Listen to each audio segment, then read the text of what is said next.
بسم اللہ الرحمن الرحیم۔ السلام علیکم ورحمۃ اللہ وبرکاتہ۔ پچھلے دنوں عورت مارچ کے حوالے سے کچھ پلے کارڈز دیکھنے کا اتفاق ہوا۔ ان میں سے ایک پر لکھا تھا کہ اپنا کھانا خود گرم کرو۔ ہم اپنا کھانا بھی خود گرم کریں گے اور آپ کا کھانا بھی خود گرم کریں گے، لیکن پہلے آپ جو ہے اپنی پکانے کی ذمہ داری پوری کیجئے۔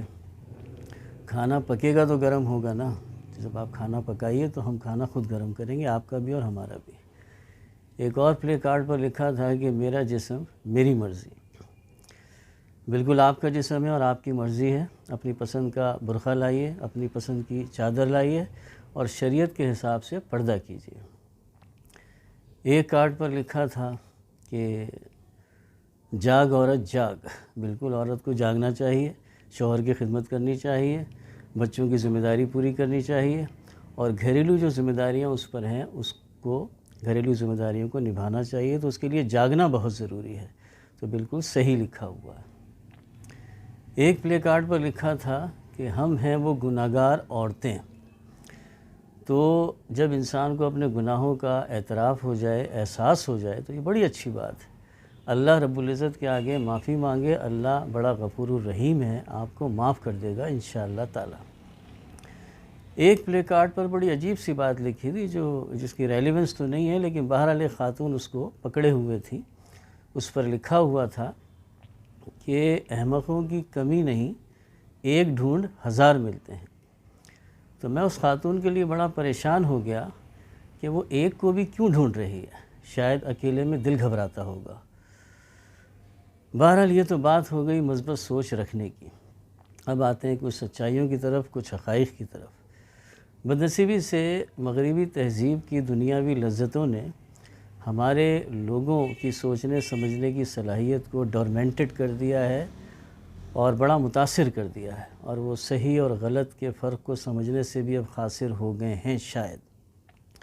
سورہ بقرہ آیت نمبر 228 میں اللہ رب العزت فرماتے ہیں کہ ہم نے عورتوں کے بھی ویسے ہی حقوق رکھے ہیں جیسے مردوں کے رکھے۔ اللہ اکبر! اللہ رب العزت نے عورت کو بڑی عزت دی، اس کے پیروں کے نیچے جنت رکھی، اسے وراثت میں حصے دار رکھا، اسے خلا کا حقدار بنایا، اسے مہر کا حقدار بنایا اور اس کو اس بات کا حق دیا کہ اس کی شادی اس کی مرضی کے بغیر بالکل نہیں ہو سکتی۔ اللہ اکبر! اللہ رب العزت نے عورت کو بڑا وقار اور عظمت دیا۔ سورہ سجدہ آیت نمبر 4 میں اللہ تعالیٰ فرماتے ہیں کہ اللہ کے سوا نہ کوئی تمہارا مددگار ہے اور نہ کوئی دوست ہے، تو اللہ سے بڑھ کر ہمارا خیر خواہ کون ہو سکتا ہے؟ کوئی بھی نہیں ہو سکتا ہے۔ اللہ سے بڑھ کر ہمارا خیر خواہ کوئی نہیں ہو سکتا ہے۔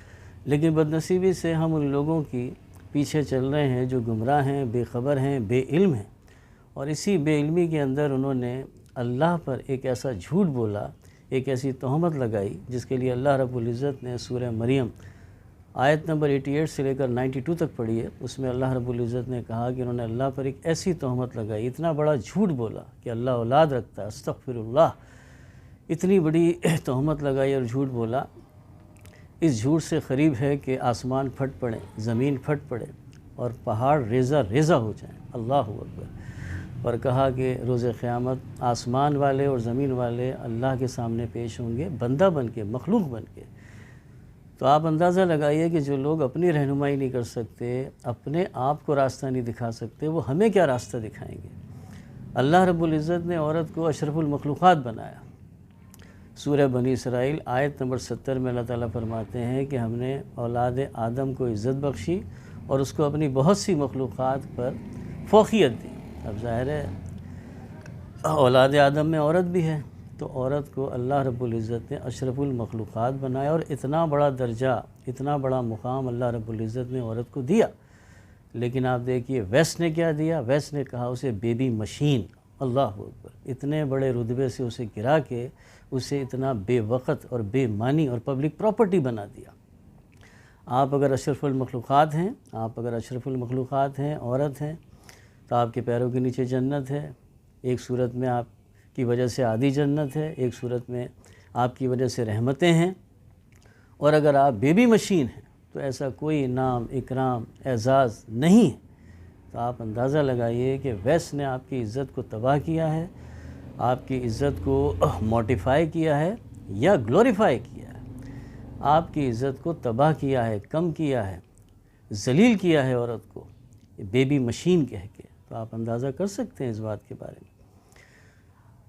تو سورہ اعراف آیت نمبر 3 میں اللہ رب العزت فرماتے ہیں کہ اس چیز کے پیچھے چلو جو اللہ رب العزت نے اتارا ہے، اس چیز کے پیچھے مت چلو کہ جو من گھڑت پرستوں نے بنا لیا ہے۔ تو آپ اپنے آپ کو بنانے کی کوشش کیجئے حضرت عائشہ جیسا، حضرت خدیجہ جیسا، حضرت فاطمہ جیسا، اور دنیا اور آخرت دونوں میں عزت پائیے، اور اللہ رب العزت کے لشکر کا حصہ بننے کی کوشش کیجئے، اللہ رب العزت کے لشکر کا حصہ بننے کی کوشش کیجئے۔ سورہ الصافات آیت نمبر 173 میں اللہ تعالیٰ فرماتے ہیں کہ اللہ کا لشکر ہی غالب رہے گا، اللہ کا لشکر ہی فتح یاب ہوگا، اللہ کا لشکر ہی جنت میں داخل ہوگا۔ اللہ اکبر۔ تو آپ اللہ کے لشکر کا حصہ بننے کی کوشش کیجئے، نہ کہ ایسے لشکر کا حصہ بننے کی کوشش کیجئے جو دوزخ کا ایندھن بنے گا، جو اوندھے منہ گرے گا، جو نقصان میں رہے گا۔ تو ایک مسلمان ہونے کے ناطے پہلے آپ یقیناً عورت تو ہیں لیکن مسلمان بھی ہیں، تو ہمارے نزدیک جو سب سے اہم بات ہے اس کی ہے جس نے ہمیں پیدا کیا ہے، جس نے ہمیں تخلیق کیا ہے۔ تو جب اللہ رب العزت آپ سے یہ چاہ رہا ہے کہ آپ کو یہ خوشخبری دے رہا ہے کہ اللہ کا لشکر ہی غالب رہے گا، اللہ کا لشکر ہی فتح یاب رہے گا، اللہ کا لشکر ہی کامیاب ہوگا، تو کیوں نہ آپ یہ کوشش کریں کہ اللہ کے لشکر کا ہی حصہ بنے، نہ کہ ان لوگوں کا اور ایسے لشکر کا حصہ بنے جو برباد ہونے والا ہے۔ تو میں اپنی بہنوں سے، اپنی ماؤں سے، جو لوگ مجھے سن رہے ہیں، جو مجھے ابھی سن رہے ہیں یا یہ باتیں انہوں نے سنی جو میں نے قرآن کی روشنی میں بتائیں، تو میں امید کرتا ہوں کہ یہ سننے کے بعد انشاءاللہ وہ اپنے اس برے ارادے عورت مارچ کو جو ہے وہ ختم کر دیں گی، اور اللہ رب العزت کا خوف اپنے دل میں پیدا کریں گی، اور اللہ رب العزت کے لشکر کا حصہ بننے کی کوشش کریں گی۔ آپ کا بہت بہت شکریہ۔